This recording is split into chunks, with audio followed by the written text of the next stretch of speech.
Setiap suara berarti, setiap dialog bermakna. Halo semuanya, selamat datang di Ruang Dialog bersama saya Anissa Ratun Zahro. Dan kali ini kita kedatangan salah satu praktisi sekaligus dosen nih dari Public Relation. Halo Ibu, selamat datang Ibu di Ruang Dialog. Ibu apa kabar? Halo Nisa, alhamdulillah baik. Nisa apa Alhamdulillah kabar? baik. Alhamdulillah aku juga baik. Semoga kita selalu diberikan kesehatan ya. Amin, amin, amin ya robbal Ibu boleh tahu gak sih alamin. akhir-akhir ini itu Ibu lagi sibuk apa sih? Oke, sebelumnya saya ucapkan terima kasih nih Iya, kepada teman-teman tim dari Ruang Dialog yang betul. sudah mengadakan podcast yang keren ini gitu ya. Kemudian kalau akhir-akhir ini seperti biasa nih Iya. ke kampus, ketemu teman-teman itu yang Wih. sangat menyenangkan gitu ya. Dan selain itu juga ada beberapa kegiatan yang saya lakukan, kebetulan saya kan tinggal di Bandung nih, Bandung? gitu, iya. Jadi Ibu kalau dari lagi Bandung? Ya iya, jadi kalau ampun, lagi nggak ngajar saya berasa kayak lagi, liburan ya, Bandung Ciputat pulang gitu. pergi? Biasanya begitu nih, tapi kan sekarang udah gampang lah, udah banyak Iya sih bener transportasi umum mhm, semakin canggih ya, cuman betul, wow perjuangan sekali ya Ibu ya. lumayan, iya. Nah Ibu, berbicara tentang public relation nih, sebenarnya Mhm, Nisa agak penasaran sih sama Ibu. Ibu tuh kenapa sih akhirnya memutuskan untuk mhm, menjadi mhm. seorang dosen, bahkan berkecimpungan dengan public relation? Apa sih alasan pertamanya Ibu? Oke, baik. Pertama-tama, saya waktu SMA tuh udah, apa ya, kalau zaman saya tuh kan UMPTN, kalau sekarang apa ya, Nis? Itu udah lama banget. SBMPTN? Nah, kayak gitu ya, kalau Iya. sekarang udah bukan UMPTN saya Iya, rasa sekarang udah ya. pasti ganti. Itu udah tahun 2001 teman-teman. Wow, Udah lahir belum, Nis? enggak, kayaknya itu juga baru rencana deh. Baru direncanakan untuk dilahirkan ya. Oke, jadi pada saat itu saya udah berpikir, "Aduh kayaknya saya sosial banget deh, bukan sains orangnya," gitu ya. Dan kita mulailah mencari-cari karena udah kelas 3 mulai nyari-nyari nih Iya, kira-kira yang cocok apa. Dan zaman dulu kan belum ada tuh semudah sekarang, apa namanya, googling tentang betul. jurusan-jurusan gitu ya.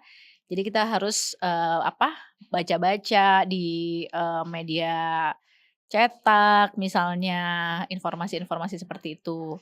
Akhirnya saya merasa menemukan kayaknya saya cocoknya di ilmu komunikasi deh, dan ilmu komunikasi pada saat itu memang belum dijuruskan sebenarnya, memang Oh, kita masuk pertama umum mas dulu gitu masih ya, general ya, betul Bu? masih general.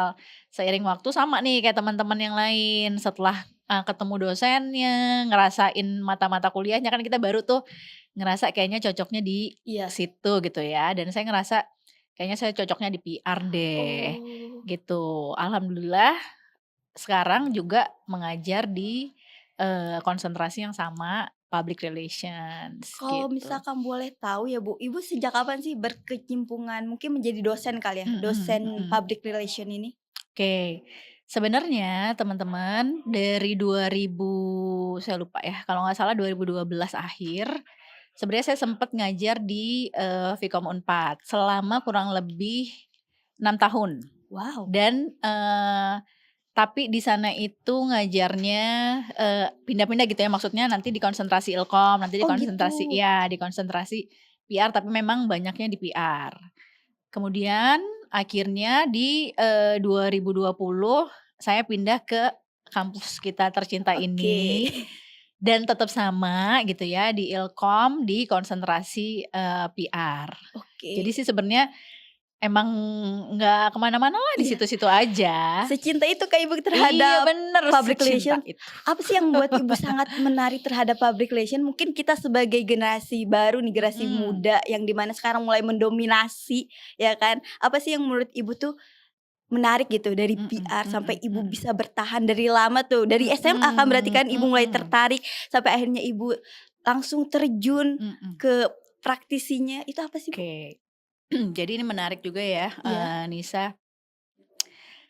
Menariknya karena saya tertarik dengan kata-kata relations. Nah, Teman-teman, nih kadang-kadang kita suka lupa gitu ya, menyebutkan kata-kata public relation tapi di belakangnya nggak ada S-nya nih, Nis. Oke. Nah, mungkin Nisa tahu nggak kenapa sih public relations di belakangnya harus dikasih S? Kasih S ya, kalau misalkan yang senisa tahu gitu ya, Mhm, mungkin karena ada kata publik kali ya, nggak mhm secara mhm mhm, personal gitu loh, nggak cuman ke satu orang doang tapi ke mhm, banyak gitu, mhm makanya mhm. kenapa dikasih S. Oke, iya, betul sekali Nis, saya bantuin lengkapin gitu ya. Jadi teman-teman yang apa, menantang untuk saya adalah ketika ada kata relations dan pakai S itu, saya tuh tertarik untuk, mempelajari berbagai macam bentuk hubungan dengan berbagai macam, apa ya, kayak, target atau publiknya. Iya. Jadi itu semacam kayak kalau misalnya kita berhubungan dengan media caranya gimana ya, kalau kita berhubungan sama masyarakat sekitar yang efektif tuh harus gimana, terus kalau kita komunikasi dengan, apa namanya, internal harus seperti apa dan itu saya tertarik untuk mempelajari itu sebenarnya, Oke. gitu. Berarti public relation itu benar-benar seluas itu ya, Bu? Ada internalnya, Betul, ada juga eksternalnya. Tapi mhm, Bu, sebenarnya public relation itu sama gak sih dengan humas? Atau ada perbedaan mhm, yang oke. Jadi gini, sebenarnya kalau misalkan diartiin secara public relations dari bahasa Inggris gitu ya, iya? diartikan secara bahasa Indonesia sebenarnya sih agak keliru ya, karena bukan hubungan masyarakat. Oh, Balik oke. lagi, public relations itu punya publiknya sendiri. Jadi bukan mengurus kalau tanya, "Siapakah audiens dari public relations?" Masyarakat, bukan itu sebenarnya jawabannya. Tapi, ada publiknya sendiri, ada yang internal, ada yang eksternal. Makanya kalau di bahasa Indonesiain agak susah juga ya kalau kita bilangnya Iya, humas. Tapi karena di sini kan udah terbiasa bahwa PR itu bahasa humas. Indonesianya humas Iya gitu iya. ya. Kalau di kantor-kantor mungkin masih ada yang bagiannya apa, humas gitu Iya. ya. Jadi akhirnya kita karena terbiasa akhirnya lama-lama disebutnya itu gitu. Jadi Padahal menormalisasikan kata iya. PR itu sebagai humas ya? Iya, masyarakatnya itu sebenarnya sinis, Iya. publiknya itu yang sebenarnya agak kurang tepat kalau kita bilangnya humas. Cuma mungkin orang udah tahu lah ya, Iya kalau iya. PR itu humas gitu Iya betul. ya, Saya pun gitu. begitu sih Bu, ketika saya mulai mengetahui tentang Mhm, public relation kan baru ketika saya masuk ke ilmu komunikasi ya. mhm Oh mhm. ternyata ilmu komunikasi itu nggak cuman tentang komunikasi aja tapi kita disebar, salah satunya itu adalah public relation. Iya, Nah di sini saya sempat mengira bahwa apakah ini sama dengan humas? Ternyata mhm mhm. ketika kita mengkaji sedikit berbeda tapi karena kemungkinan kita sering melabeli itu sebagai humas akhirnya mau nggak mau ya sudah. Betul betul, padahal beda ya Iya, sebenarnya. cuman dari, saat ini nih zaman dimana kita tuh semuanya melek akan teknologi, Mhm, apalagi kita nih generasi muda, Gen Z ya, Gen Z tuh mhm. sangat yang namanya itu benar-benar bersampingan sekali dengan teknologi, bahkan mungkin mereka itu lahir teknologi itu udah ada gitu loh, Iya, semakin besar semakin teknologinya semakin canggih. Nah, mhm. public relation sendiri ada gak sih kayak kesulitan atau agak, apa ya, mungkin adaptasinya kurang gitu, Mhm mhm terhadap mhm. Gen Z ini. Oke, baik. Jadi ini sebener ya, bahkan Gen Z itu lahir aja udah langsung divideoin, masuk ke medsos Betul. orang tuanya gitu ya, padahal baru lahir gitu ya, apalagi Iya Gen Alpha ya. Jadi memang kalau misalnya dibilang, kebutuhan pokok ya nggak salah juga mungkin, karena mereka sudah dekat dengan yang namanya teknologi, digital, semenjak lahir atau dari kecil gitu ya. iya Nah, kalau saya sendiri, sebenarnya sih kalau saya inget-inget ya, saya kayaknya baru mengenal yang namanya smartphone itu di atas 2010 ya, agak lupa saya. Cuma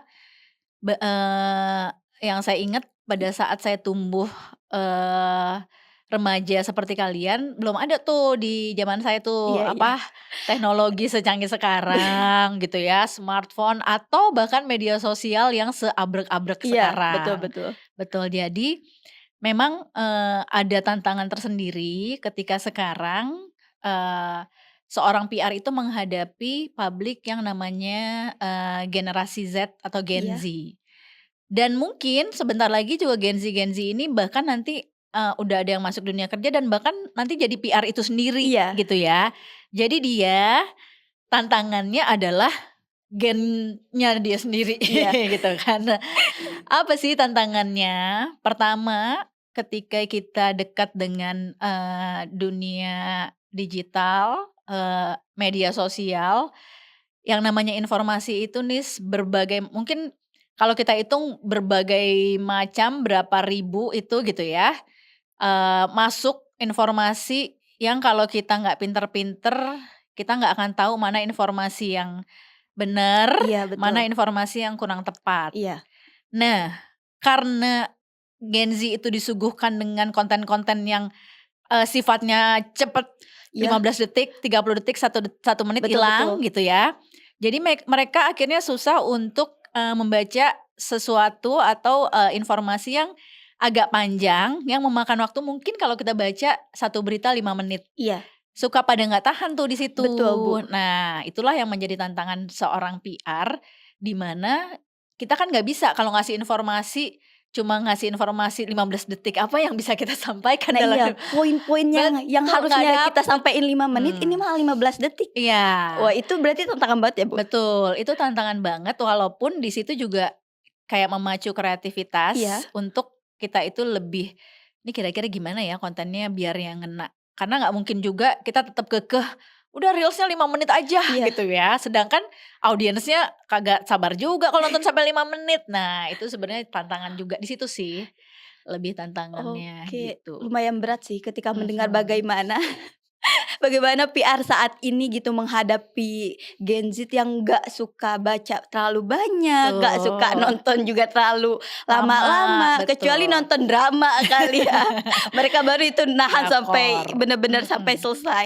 Nah, ada gak sih Ibu, kira-kira dari Ibu nih seorang, mhm, praktisi PR yang mhm, udah lama banget nih, tips untuk mereka para PR saat ini yang sedang mhm, berjuang mungkin dan juga nanti nih yang bentar lagi bakal jadi mhm. seorang yang bakal berkarir di PR Iya, untuk menghadapi generasi mereka sendiri yaitu Gen Z. iya. Pertama-tama sudah pasti yang namanya public relations itu kan kalau, Nisa lihat biasanya di industri atau misalnya di kementerian gitu ya, biasanya posisinya itu strategis sekali dan bahkan nggak jarang posisinya langsung berada di bawah jajaran direksi. Jadi ibarat penasehat atau dokter, kita tuh diminta atau dituntut untuk tahu segalanya. Iya, Bahkan betul. tentang perusahaan dari mulai produk, layanan gitu ya, sampai OB-nya namanya harus kenal. Nah, jadi banyak banget sebenarnya yang harus kita pelajari Iya, gitu ya. Nah, tantangannya adalah selain, apa namanya, kita harus, menguasai yang menjadi, apa ya, tempat kerja kita, lingkungan kerja kita, dan juga kita harus, banyak-banyak mengadakan, apa ya, analisa atau riset kecil-kecilan gitu ya, untuk pertama mengetahui tren sudah pasti. iya betul. Kemudian kedua, bagaimana caranya hasil analisa tersebut kita ubah menjadi kampanye yang arahnya ke yang positif. Iya, Nah, Nisa pernah nggak terpapar sebuah kampanye, bukan kampanye politik ya iya. teman-teman maksudnya ya. Kampanye misalnya cuci tangan pakai Oke, sabun, itu kan iya. kampanye Iya, tuh. betul Apalagi ya Nis betul. ya, kira-kira Mungkin ya? kalau misal karena aku perempuan kali ya, paling Mhm, sering tuh skincare biasanya. Kita heeh, mulai apa tuh? dikampanyekan dengan kulit yang sehat. Oke, kampanye kulit Iya. sehat gitu ya. Dengan Nah, memakai sunscreen atau heeh, memakai pelembab, moisturizer kayak gitu kan. Nah, Gen Z itu betul. pasti suka banget tuh ya seperti itu. Betul, jadi untuk membuat atau mengetahui apa yang disukai kan kita harus riset. Betul. Nah, riset itu bisa melalui sekarang sih sebenarnya banyak ya karena udah teknologinya canggih, Iya, bisa turun ke lapangan, bisa menyebarkan kuesioner gitu kan, bisa melalui media monitoring juga.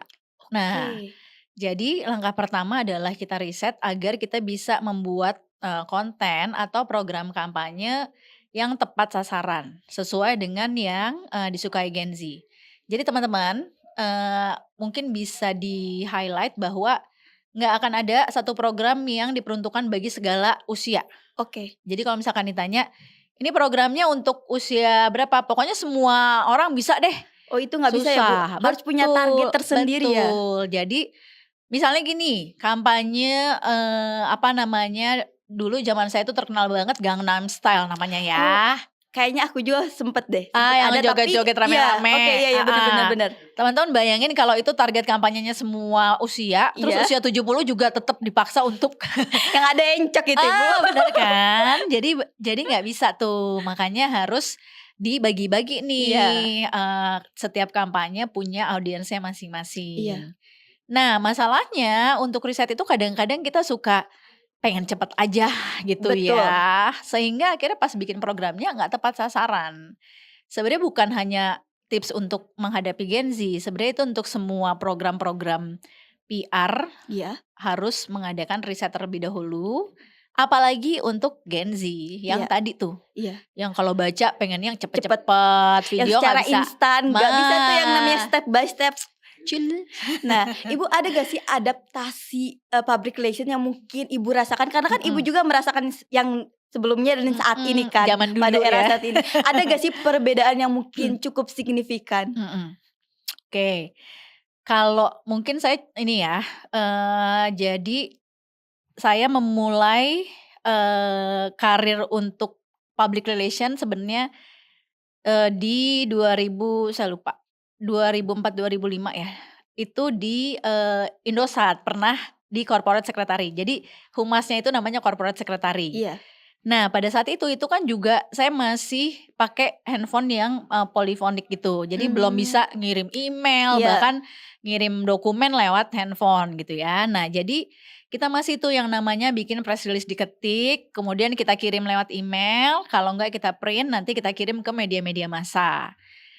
Nah, sekarang berapa 20 tahun kemudian gitu ya, bahkan tidak perlu lagi kita print-print out seperti itu, mhm, malah kadang suka go paperless gitu ya, iya yang kayak betul, betul, yang kayak gitu kan. Bahkan sekarang kita langsung bisa ngirim dan kemudian wartawan atau media massa itu bisa langsung mengirimkan beritanya untuk kita cross check dulu. iya, Yang mana di sini positifnya adalah adanya, apa namanya, efektifnya dari segi waktu dan dari segi biaya. mhm. Tapi ada yang nggak berubah sebenarnya Nis. Apa itu? Sebenarnya pertemuan tatap muka gitu ya, atau misalnya kita, apa, nongkrong-nongkrong bareng sama media massa, sama teman-teman wartawan, atau sama, publik-publik sekitar, misalnya kita ngadain kegiatan sama masyarakat-masyarakat sekitar, itu sebenarnya antara zaman dulu sama zaman sekarang itu tetap Tetap masih sama, betul, masih tetap iya, diperlukan. Jadi nggak bisa segala-galanya itu lewat,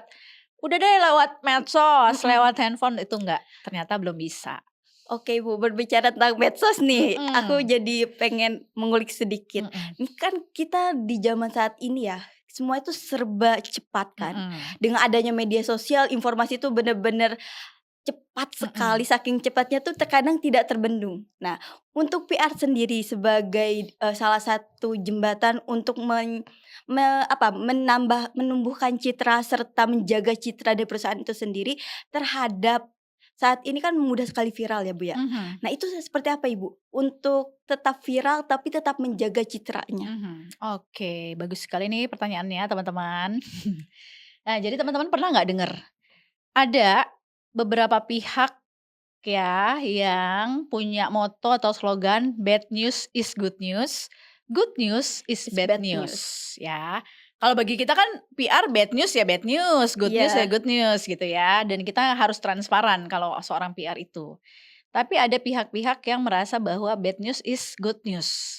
Bagi dia bahwa ketika sebuah perusahaan atau organisasi terkena krisis dan itu menjadi isu besar, itu adalah ladang, good news yang bisa dia jual iya, ke mana-mana gitu ya. oke. Nah, dengan sekarang, teknologi semakin canggih, ada media sosial, yang mana media sosial itu kan nggak ada filternya ya nih, Betul selain banget diri lagi, kita Bu. sendiri kan. Nah, yang menjadi kesusahan bagi para PR apa? Kalau terjadi sebuah isu atau krisis, yang namanya bad news itu, apa ya, kecepatannya 6 kali lebih cepat penyebarannya dibandingkan good news. Jadi bayangin, kalau misalnya kita seorang PR sebuah organisasi tiba-tiba nih kena isu bahwa ternyata produknya, kadaluarsa misalnya gitu ya.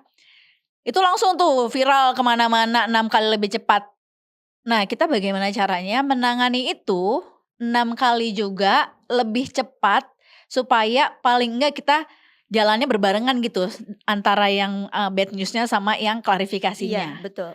Makanya di sini balik lagi bukan hanya sebagai PR tapi kita udah jadi kayak dokter. Ya. Dokter untuk Jadi orang-orang ya. bener, jadi sebenarnya kita di FK bukan fakultas kedokteran, fakultas komunikasi sih sebenarnya. Jadi harus kayak dokter kan 24 jam mantau. Betul, betul. Bahkan kadang-kadang kan ya yang suka komen-komen atau buzzer-buzzer itu kan suka tengah Iya. malam Iya, ngetiknya. iya.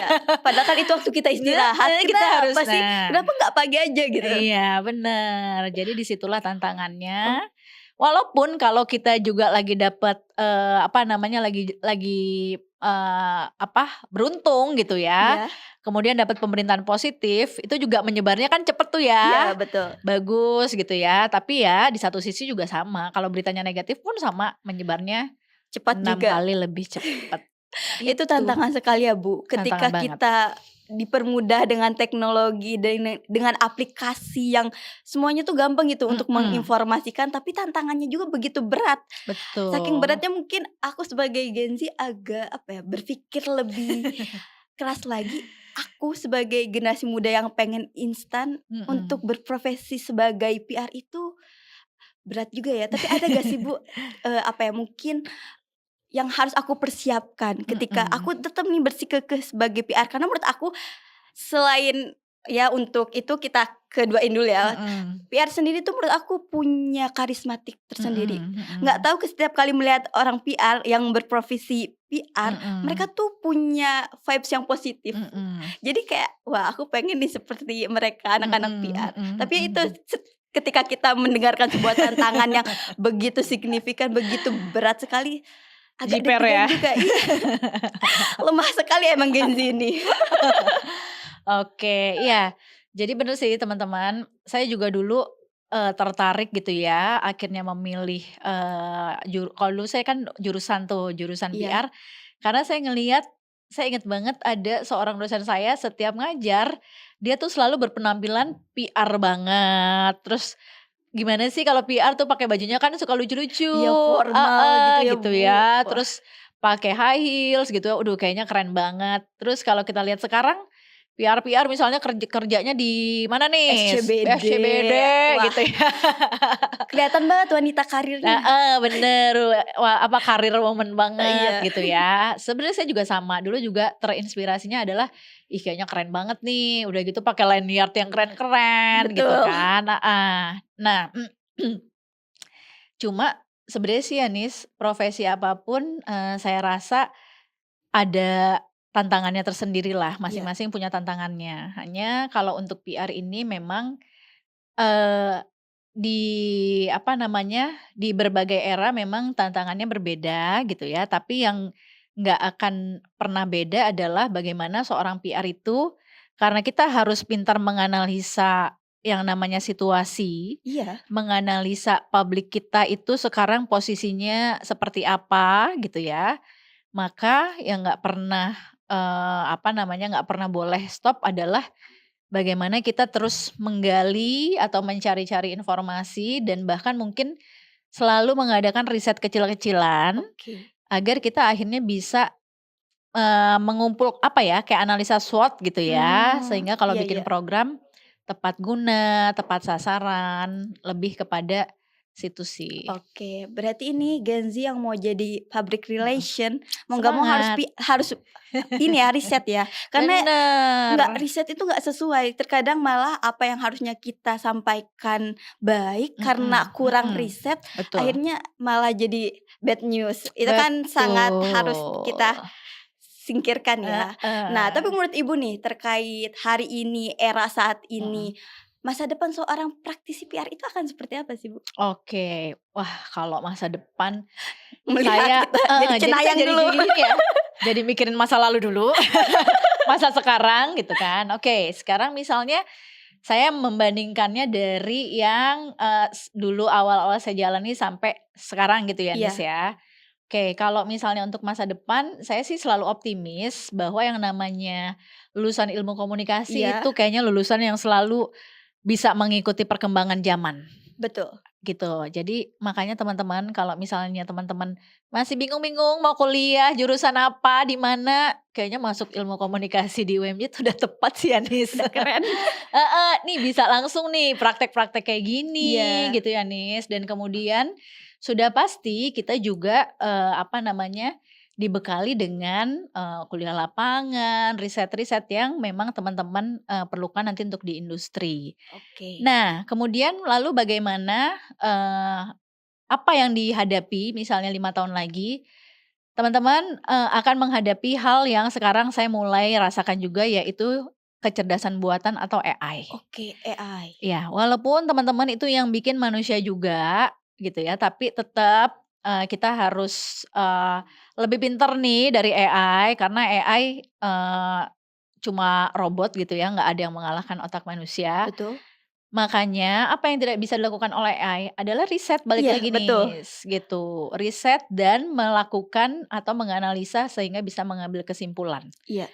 Jadi kalau AI itu cuma bisa bantu kita, tapi dia nggak tahu kok sebenarnya kalau misalkan manusia itu lagi sedih, sedihnya beda-beda tiap orang, Iya. maka needs-nya juga akan beda-beda Iya. kebutuhannya. Itu AI nggak bisa, Oke. gitu.